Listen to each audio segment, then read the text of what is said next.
I think it's fair to say that both Chargers fans and Bears fans can acknowledge that both teams are in a really, really bad way.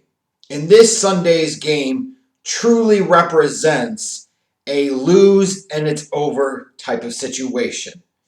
Now, for Chargers fans, maybe you already feel like the season is over and the season is lost, and I can't blame you for feeling that way. And even sitting at 3-3, you probably have a lot of Bears fans that are looking at this year's 3-3 a lot differently than last year's 3-3 and saying to themselves that this season is probably over too, even with regardless of what happens on Sunday. And when you look at the NFC, it's understandable why you would think that. You have two teams that have gotten off to disappointing starts to the year that come into this game Sunday in Soldier Field, and they're really looking at it and saying, it's win and continue, lose, and you have to be honest. It doesn't feel very good, especially for the Chargers. That would put them at 2-6. Their season would realistically be over. And for the Bears at 3-4 in their division, in the NFC as a whole, they're really, really facing a long uphill climb to try and get back into the mix. So there's a big game. Both teams coming into it with a lot of reason for doubt. The Chargers having lost 3 straight. The Bears losing their last 2 games. And you look at it and you say, they also look at the other team and they believe that this is their get-right game. And for both teams, they can definitely make that argument that this is their get-right game.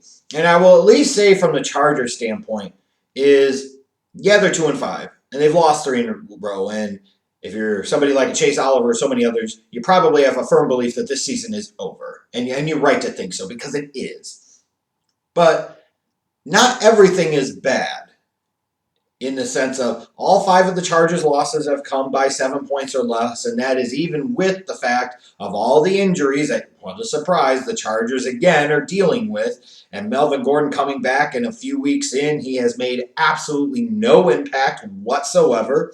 A team that also struggles to stop the run. They're 21st against the run. All of that being said, if a couple of plays here and there go differently, we're talking about a 4-3 or 5-2 Chargers team in spite of all of that. So this is one of these games where the record can be at least a little misleading. Just a little bit. And then you look at it from the Bears standpoint. A couple of weeks ago in London, they go there and they don't show up in the first half. Now they rallied in the second half, took the lead, obviously made a game of it, but failed to hold it down. Disappointing.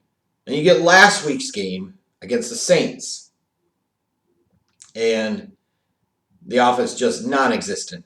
In the special teams, you allow 2 blocked punts. The defense is getting run down their throat. Just really, really bad. But before all of us as Bears fans completely and totally commit to jumping off the ledge, I want to call this out. And this kind of speaks a little bit, if anything else, to just how razor thin the margins are in the National Football League. The Chicago Bears are 3-3. I understand that. I get that. Think about it like this. If the Bears had beaten Green Bay in week number 1 to start off the season, they'd be 4-2 heading into this game with a home game against a struggling Chargers team. They would have the tiebreaker over both Green Bay and Minnesota. You could effectively say they were in first place, even if Green Bay had played an extra game. Let's think about that for a second. Maybe it's not all as much doom and gloom as we might want to make it out to be. Sure, there are reasons for concern. Significant concern. Nagy, the nincompoop in his play calling. Trubisky, the terrible, and it just sucks.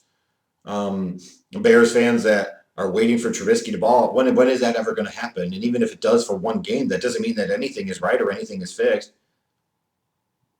But that's how razor thin the margins are. Like imagine even if you said, okay, you give them the Saints. The Saints, really, really good team, and they beat your ass in Soldier Field. Imagine if you hold on to beat the Raiders and you beat the Packers. Now you're talking about a 5-1 team heading into this game with the chance to go 6-1 and would have the tiebreaker over both Minnesota and Green Bay. So maybe it's not all desperate, but here's the bottom line is Trubisky has been terrible. The play calling has been atrocious. The Bears have allowed back-to-back 100-yard rushers. You can really look at this game for the Bears and you say if they don't win it, things are really, truly going to go down in flames in a big hurry. This is a huge game. This is not hyperbole. This is not just sensationalism of it or anything like that. It really, really is a big game because 4-3 at this point for this Bears team will feel a hell of a lot different than 3-4, especially for a team that only lost 4 games in all of 2018 in the regular season.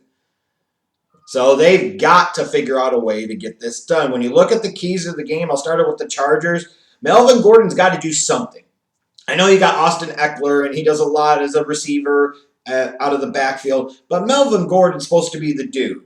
And you've got a Bears run defense that has given up 100 straight yards or 100-plus yards back-to-back weeks. Melvin Gordon, if he's ever going to have a get-right game, and by God, do the Chargers need it out of him, this is the week. This has to be the week.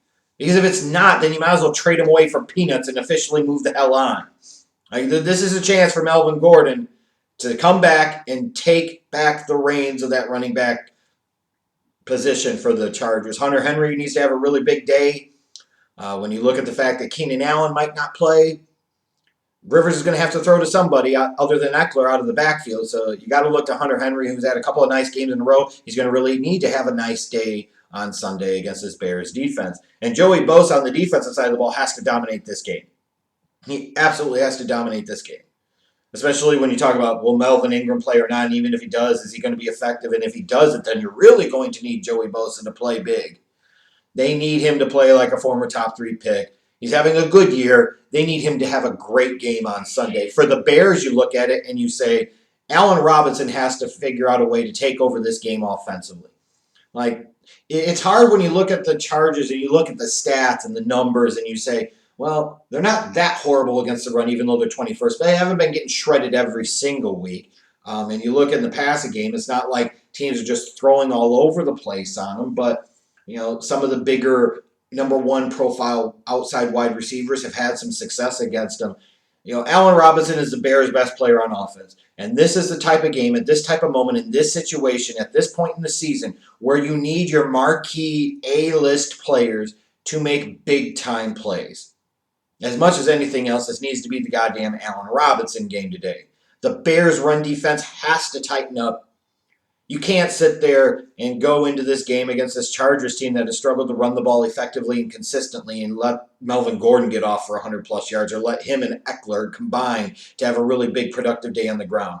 We need to see more of the Bears' run defense that we saw early in the year, and I'm sorry, I'm not buying the bullshit that just because Akeem Hicks is out, that this run defense has to suck the rest of the year. If one player missing from this defense has that much of an impact, then what the hell does that say about that defensive unit? Say it with me. Overrated. No. You have to make a physical stand today and say, that's enough of this bullshit. I don't care how much Trubisky's a turd. I don't care how much Nagy's play calling sucks. They don't run the goddamn football down your throat! And then offensively, get Trubisky moving. Have him running. He can't freaking throw. He can't see the damn field. So the one hope you have is to get him in a situation where instead of thinking, which clearly is dangerous because Trubisky don't think, get him to where he's reacting and he's just playing. And you do that by moving him outside of the pocket and you do some design runs for him. You get him out on bootleg. You do a lot of play action. Well, you might want to run the ball every once in a while to make your play action even more effective, but even still, nonetheless, Trubisky has to be better. And Nagy has to do a damn better job of getting him in position to where he doesn't totally crap the bed. And if that doesn't happen on Sunday, then prepare for things to get really ugly in Chicago really quickly, and they should. I look at this game for both teams as a reference before. It's a chance for both of them to get right. No reason for either team to have a lot of confidence. No reason for either fan base to have a lot of confidence in their teams or their chances on Sunday. If the Bears went out there and beat the Chargers by 3+ touchdowns, I would not be surprised. If the Bears came out and they got beat by double digits, I also would not be surprised. I would assume this game is going to be kind of close just because that's been the nature of the Chargers this year. I would like to think that the Bears would show up this week. I thought they were going to show up last week, and they just didn't. But the Chargers certainly as hell aren't the Saints. So I will pick the Bears to win. Sorry, Chase. 23-16 with exactly zero confidence in that pick.